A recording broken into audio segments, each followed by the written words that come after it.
Kumar ji, greater Noida से। राधे राधे।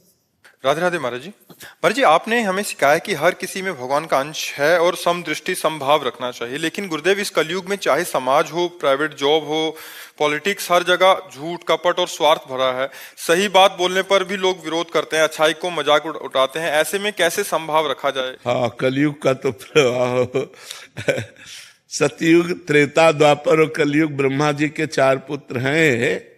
तो ब्रह्मा जी ने चारों को बुलाया और सतयुग से कहा, बेटा हमने नरक बनाया है। ब्रह्मा जी का ही तो बनाया हुआ है ना, रचना तो सब ब्रह्मा जी ने की। हमने नरक बनाया है। तो उनका पिताजी, हमारे राज्य में कोई नरक नहीं जाएगा। तो त्रेता से कहा, त्रेता ने कहा, बड़े भैया जैसा कह रहे वैसा ही हमारे भी आचरण होंगे। द्वापर से कहा, द्वापर ने कहा आज्ञा पालन की कोशिश करूंगा। जब कलयुग से कहा तो कलयुग ने कहा, पिताजी जैसे बड़े भैया ने कहा हमारे राज्य में कोई नरक नहीं जाएगा, ऐसे वादा करते हैं हमारे राज्य में कोई स्वर्ग नहीं जाएगा। क्यों? पापाचरण, झूठ, कपट जिससे नरक जाने वाला है, वो सब आचरणों की बाहुल्यता है। उसी आचरणों की बाहुल्यता आप देख लीजिए। शराब पीना, मांस खाना, पराई स्त्री से बेविचार करना, जुआ खेलना, झूठ बोलना, हिंसा करना, ये सब बाहुल्यता है। तो इस बाहुल्यता में आपको बचाना है, ना कि उस नरक के प्रवाह में बह जाना है।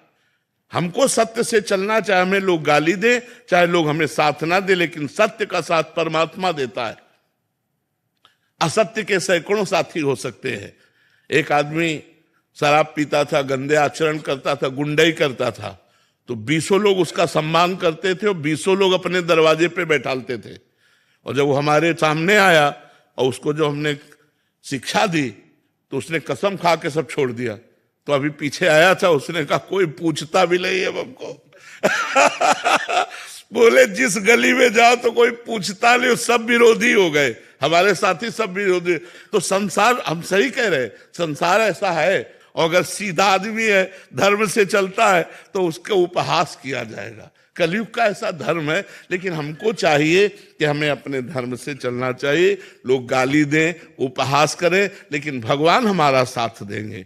सच्चाई से चलेंगे तो हमारा मंगल हो जाएगा, बुराई से चलेंगे तो हमारा नाश हो जाएगा। धर्म से चलोगे तो सही ढंग से चलो, अधर्म से चलोगे, ज्यादा उपद्रव करोगे, पुलिस मार देगी तुम्हें, या तो विविध प्रकार से आप रोग ग्रसित हो जाओगे, नष्ट हो जाओगे। तो हमें लगता है धर्म से चलो। मनुष्य जीवन बहुत कीमती जीवन है, इससे भगवान को प्रसन्न कर लो, इससे परोपकार कर लो, इससे समाज की सेवा कर लो, राष्ट्र की सेवा कर लो। इसलिए हमें मनुष्य शरीर मिला। गंदे आचरण करना, गंदा खान पान करना, दूसरों को दुख देना, हिंसा करना इसलिए नहीं मिला। हम मनुष्य हैं। मनुष्य वही जो परोपकार परायण हो, जो दूसरों को सुख दे सके। जी।